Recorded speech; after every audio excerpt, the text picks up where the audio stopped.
حضرت شاہ ولی اللہ رحمۃ اللہ علیہ تفہیمات الہیہ میں تحریر فرماتے ہیں حدیث جبرائیل کی روشنی میں کہ عقائد کے فن کو جن میں لیا ہے انہیں کہتے ہیں اہل اصول،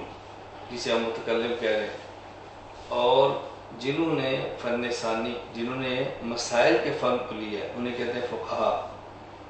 آگے فرماتے ہیں وقد تکفل بفن الثالث الصوفیہ،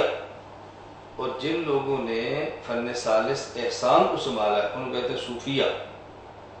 پھر شاہ ولی اللہ رحمۃ اللہ علیہ علم الکلام والے، علم الفقہ والے اور صوفیہ تینوں کا ذکر کرنے کے بعد فرماتے ہیں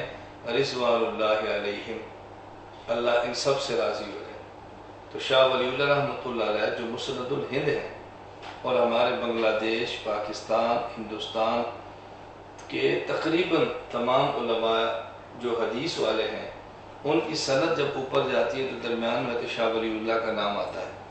کیونکہ کتب ستہ سیاستہ شاہ ولی اللہ رحمۃ اللہ علیہ نے برصغیر میں شروع فرمائی۔ اتنا بڑا عالم اور وہ صوفیاء کا نام لے کر رضوان اللہ علیہم فرماتے ہیں۔ اس کا معنی یہ ہے کہ جس طرح متکلمین کا احترام کرنا چاہیے، فقہاء کا احترام کرنا چاہیے،